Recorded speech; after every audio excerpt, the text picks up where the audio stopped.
सुना येती घरा या मालिकेच्या आजच्या भागामध्ये इथे आता पिहू सकाळी 3:30-3लाच उठलेली असते आणि त्यानंतर ती एवढ्या सकाळ सकाळ अंगणामध्ये येते. बघते तर काय, सगळीकडे काळाकुट्ट अंधार. ती म्हणते, बापरे, अजून किती अंधार आहे बाहेर, अजून कुणी बी उठलं नाही.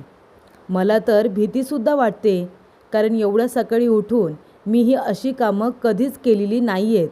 पण आता मला ही कामं सगळी करावी लागतील, कारण हे सुनेचं कर्तव्य आहे आणि आता या घरची मी सून आहे, त्यामुळे ही कामं मलाच करायची आहेत. मी पाहुणी नाही या घरातली.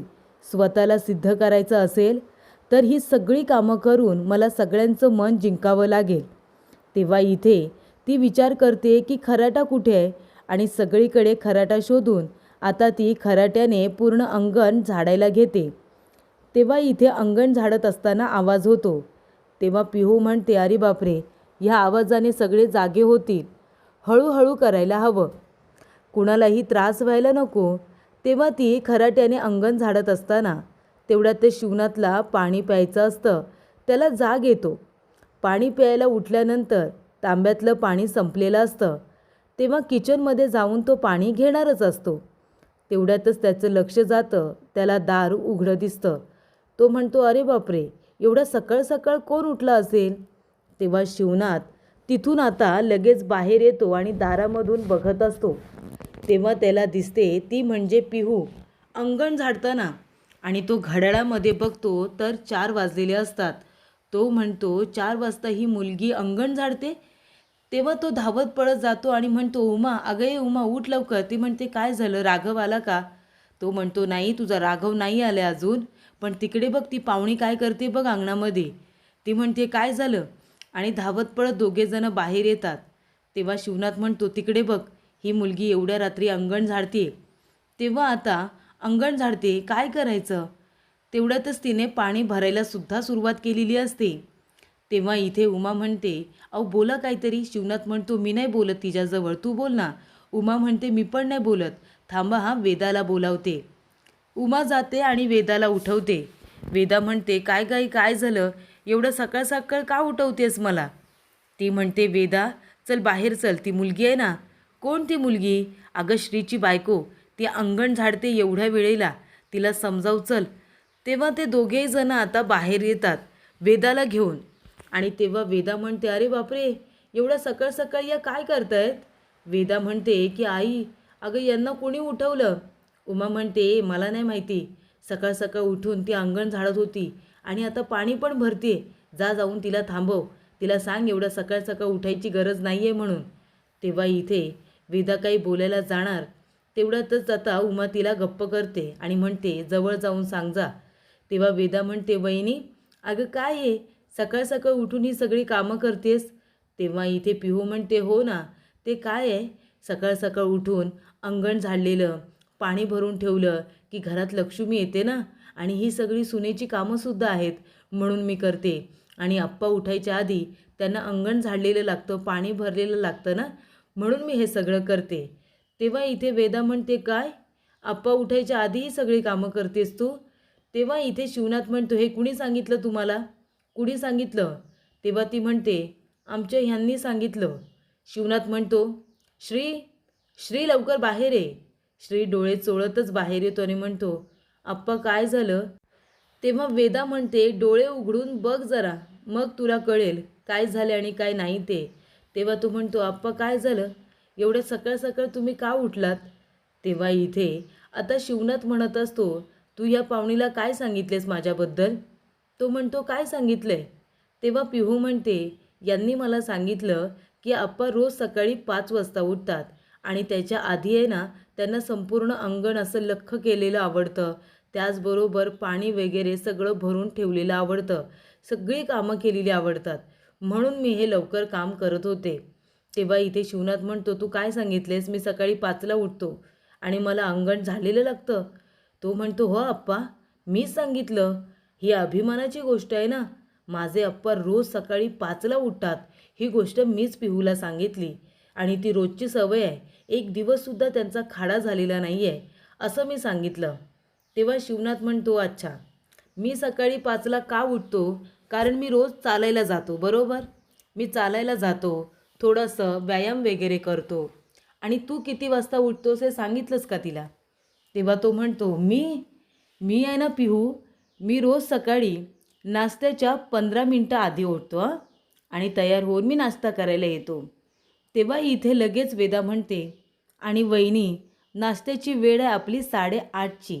म्हणजे राधा आहे ना रोज सकाळी 7:15ला उठतो, 15 मिनटं आधी आवरतो घाईघाईने आणि येऊन नाश्त्याला बसतो. बरोबर दादा? ती म्हणते, गप्प बस, बरोबरच आहे. त्यानंतर इथे शिवनाथ म्हणतो, मग तू का सांगितलंस की लवकर उठायचं आणि कामं करायची म्हणून? तेव्हा इथे आता काय बोलावं, इथे श्रीला काहीच कळत नाही. तो म्हणतो, काय झालं आप्पा? मी फक्त तिला आपले घरातले नियम सांगितले. तेव्हा शिवनाथ म्हणतो, माझ्या घरामध्ये उंबरा ओलांडून येणाऱ्या सुना यांनी रोज सकाळी लवकर उठून केर कचरा काढून पाणी वगैरे भरून अंगण झाडायचं, रांगोळ्या काढायच्या, घरातली समधी कामं करायची. या मताचा मी नाही आहे. माझ्या घरात येणाऱ्या प्रत्येक सुना या सगळ्यांनी ही सगळीच कामं केली पाहिजे, तसं मी अजिबात म्हणत नाही. त्या त्यांच्या घरातून आपल्या घरामध्ये येणार, त्यांनी राणीसारखंच राहिलं पाहिजे. कळलं तुम्हाला? मी सकाळी लवकर उठतो कारण मला चालायला जायचं असतं. त्यामुळे तुम्हीसुद्धा सकाळी लवकर उठून ही सगळी कामं केली पाहिजे असा त्याचा अर्थ होत नाही. या घरात माझ्या मुलांना जे नियम आहेत तेच नियम माझ्या सुनांना देखील आहेत. त्यांनी लवकर उठून राबावं माझ्या घरामध्ये अशी माझी अजिबात इच्छा नाही, समजलं? त्यानंतर इथे आता उमा म्हणते, आणि महत्त्वाची गोष्ट म्हणजे विहिरीतून पाणी काढून भरायची गरज नाही. आपली स्वतःची विहीर आहे आणि त्याचबरोबर जास्तीचं पाणी लागलं तर आपल्याकडे मोटरसुद्धा आहे. त्यामुळे पाणी विहिरीतून काढायची अजिबात एक गरज नाही आहे. कळलं का? चला झोपा आता. त्यानंतर वेदा म्हणते, वहिनी, आणि सगळेजण आहे ना एकत्र नाश्त्याला आपण 8:30ला भेटतो आणि सगळ्यांनी एकत्र नाश्ता करायचा हा नियमसुद्धा आहे. त्यामुळे आपण आता 8:30ला भेटू, ठीक आहे? चला जाते मी झोपायला, गुड नाईट. असं म्हणून ती जाता जाता श्रीला टोमणा मारते, उगाच माझी झोप इथे कडू केली. त्यानंतर तो म्हणतो, ए चल निघ इथून, आणि तो आपल्या बहिणीला टपली मारतो. त्यानंतर पिहू आता हसायला लागते आणि म्हणते, श्री, तुझे अप्पा आहेत ना खरंच म्हणजे वेगळेच आहेत रे. काय नियम लागू केलेत त्यांनी. खूप सॉलिड आहेत तुझे अप्पा. तो म्हणतो, बघितलंस ना किती शिस्त आहे त्यांना, खूपच जास्त डेंजर आहेत माझे अप्पा. तेव्हा ती म्हणते, हो बाबा. तो म्हणतो, हो काय, एवढं लवकर उठून तुला कामं कुणी करायला सांगितली होती? चल आता झोपायला. ती म्हणते, अरे हो हो आले, लाईट तरी बंद करू दे. आणि बाहेरचा हॉलचा लाईट बंद करून ती आता झोपायला जाते. त्यानंतर इथे मामा शांतपणे झोपलेले असतात. जेव्हा त्यांच्या डोळ्यावरती ऊन येतं तेव्हा ते उठून बसलेले असतात. त्यानंतर इथे आता मामा उठून बसल्यानंतर त्या ठिकाणी त्याला राघव दिसत नाही. मामा घाबरतात. मामांना वाटतं की राघव गेला कुठे. तेव्हा मामा त्याला आवाज देत असतात, राघव, अरे कुठे आहेस तू? राघव कुठे आहेस तू? तेवढ्यातच तिथे राघव येतो आणि म्हणतो, ए मामा, अरे काय झालं? इतक्या जोरात का ओरडतोयस मला? तेव्हा इथे मामा म्हणतात, अरे मला वाटलं परत कुठे गेलास की काय, झोपायला नवीन जागा शोधायला. तिथे तुझ्या मागं यायला नको होय, मलासुद्धा जागा शोधायला. तेव्हा मी तुला सगळीकडे शोधत होतो. तेव्हा राघव म्हणतो, मामा, जरी मला सगळ्यांनी सोडलं असलं की नाही तरी मी कुणाला बी सोडत नसतो. हे घे, चहा आणलाय तुझ्यासाठी. तेव्हा तो चहा पितो आणि म्हणतो, अरे वा, चहा तर एकदम झाक आहे. आणि राघव म्हणतो, अरे तू तर एकदम सॉलिड. त्यानंतर इथे दोघेही छान आनंदाने असतात. तेवढ्यातच उमा किचनमध्ये आलेली असते. तोपर्यंत तिच्या सुनेने म्हणजे पिहूने चहा रेडी ठेवलेला असतो. तेव्हा पिहू म्हणते, आई, चहा केलाय मी. म्हणजे सासूबाई, चहा केलाय, तुम्ही जरा सगळ्यांना देता का? नाही म्हणजे मीच दिला असता, पण अप्पांना तुमच्याच हातचा चहा लागतो ना. मी दिला असता तर त्यांनी घेतला नसता, म्हणून तुम्ही नेऊन द्या ना चहा. तेव्हा इथे उमा चहाचा ट्रे हातामध्ये घेते आणि आता बाहेर चहा देण्यासाठी जाते. तेव्हा इथे शिवना चहा घेतो, वेदा घेते आणि तिथे श्री पण आलेला असतो. पण उमा श्रीला चहा देत नाही. सरळ ट्रे आता खाली ठेवते. त्यानंतर प्रेक्षकांनो, इथे आता पिहू वाट बघत असते की शिवनाथला चहा आवडेल ना. ती वाट बघत असते. शिवनाथ चहा पितो, पण तो लगेच म्हणतो, उमा, इतक्या वर्षांची सवय आहे, तुम्हाला माहिती आहे, सकाळचा पहिला चहा मला तुमच्याच हातचा लागतो, कळलं तुम्हाला. आणि इथे माझ्यासाठी चहा वगैरे करायची पाहुण्यांना गरज नाही आहे. आणि महत्त्वाची गोष्ट, चहा केला माझ्यासाठी, मी तो प्यायलो, म्हणजे मी सगळं आधीचं विसरलो आहे, असा जर अर्थ तुम्हाला वाटत असेल तर तसं काय बी होणार नाही आहे. मी काही विसरलेलो नाही आहे, असं आता शिवनाथ म्हणत असतो. शिवनाथ विचारतो, माधव कुठे, तयार झाला का. तेव्हा उमा म्हणते की माधवला ना जरा रात्री कणकण होती, गोळी दिली आहे मी त्याला, तो थोडा वेळ आराम करतो या. तेव्हा इथे आता शिवनाथ म्हणतो की ठीक आहे. तेवढ्यात तर श्री काय म्हणतो, अप्पा मी तयार आहे, पण आपण निघूया ऑफिसला. तेव्हा शिवनाथ म्हणतो की अचानक माधवला ताप कसा काय आला. पण तो काही बोलत नाही. तो म्हणतो, उमा मी जातो गोदामला. आणि तो आता सरळ तिथून निघून जातो. इथे आता श्रीला बोलतसुद्धा नाही की चल की थांब की नको, असं काहीच बोलत नाही. तेव्हा इथे आता शिवनाथ हा निघून गेल्यानंतर श्री म्हणत असतो, आहे येतो आम्ही. तेवढ्यातच इथे वेदाला आता उमा उगाचच बोलते की वेदा चल, स्वयंपाकाला काय करायचं आहे दुपारला ते बघायला हवं ना, चल आपण जाऊया. तेव्हा पिहूला खूप वाईट वाटतं की तिच्याजवळ कुणीही नीट बोलत नसतं. तिच्याजवळ कुणीही नीट बोलत नसलं तरी तिला काही वाटत नाही. पण श्रीजवळसुद्धा कुणीही नीट बोलत नसतं. श्रीचासुद्धा राग करत असतात.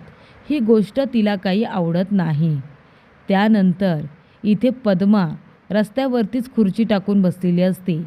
तेव्हा रुद्र म्हणतो, अगं आत्ती, आता दूधवाला, पेपरवाला, भाजीवाला लोक यांचा येण्या जाण्याचा वेळ झाला, तरीसुद्धा तू इथे खुर्ची टाकून का बसलेस ग रस्त्याच्या मध्ये.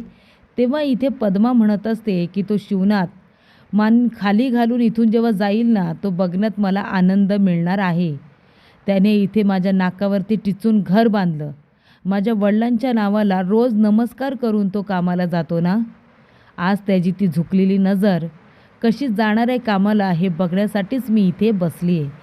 त्यानंतर शिवनाथ बाहेर येतो. पद्मा म्हणते, अय शिवनाथ, काय रे, आज तुझी मान वर दिसत नाही आहे मला. मुलांनी तुझी मान खाली घालवली ना, बघितलंस की नाही. जेव्हा आपल्या मनाविरुद्ध आपली जवळची माणसं वागतात तेव्हा किती त्रास होतो हे तुला आता कळलंच असेल नाही का. तेव्हा ती म्हणते, अरे ही तर पहिलीच वेळ होती, अजून पुढे पुढे बघ काय होणार आहे ते. तुझी ही मान कायमची कशी झुकेल ना, याचकडे माझं लक्ष आहे. त्यानंतर शिवनाथ तिला काहीच बोलत नाही. सरळ आपली गाडी घेऊन तिथून डबा घेऊन निघून जातो.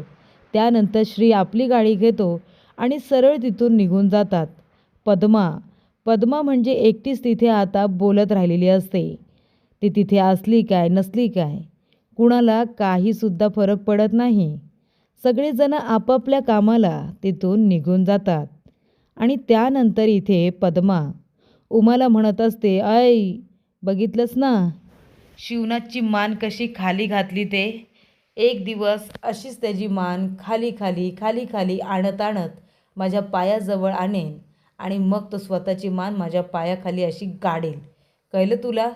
पण उमासुद्धा तिला काहीच बोलत नाही. स्वतःच्या मुलांवरती मात्र जोरात हात उगारत असते. पण आपल्या बहिणीला ती चुकी बरोबर असं काहीच सांगत नाही. शिवनाथ आता कामाला जात असतो.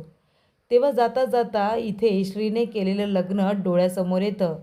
मुलं तिथे खेळत असतात. मुलं आता गाडीच्या मध्ये येतात. तेव्हा शिवनाथ म्हणतो, अरे अरे सॉरी मुलांनो, लागलं नाही ना रे तुम्हाला मुलांनो. तेव्हा इथे माणसं म्हणतात, अहो मुलं खेळत आहेत, लक्ष कुठे आहे तुमचं शिवनाथ दादा, बघताय की नाही पुढे.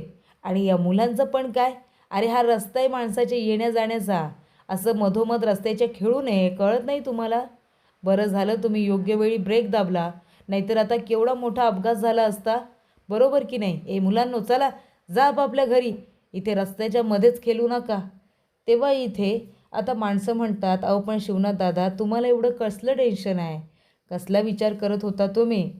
आणि काय हो, तुमच्या मुलाने पळून जाऊन लग्न केलं म्हणे, लग्न चांगल्या घरातल्या मुलीबरोबर केलं आहे ना. पण मला एक गोष्ट कळत नाही आहे, तुम्ही इथे एवढे स्ट्रिक असताना त्यांच्याकडून इथे आता लव्ह मॅरेज करायचं नाही, अरेंज मॅरेजच करायचं असं वचन घेतल्यानंतरसुद्धा मुलांनी आगाऊपणा केला. त्याला आता काय म्हणायचं? तेव्हा तिथे आलेला असो भास्कर, तो म्हणतो त्याला म्हणायचं की आईवडिलांचे संस्कार कमी पडले. बरोबर की नाही? मुलांना कसं धाकात ठेवलं पाहिजे.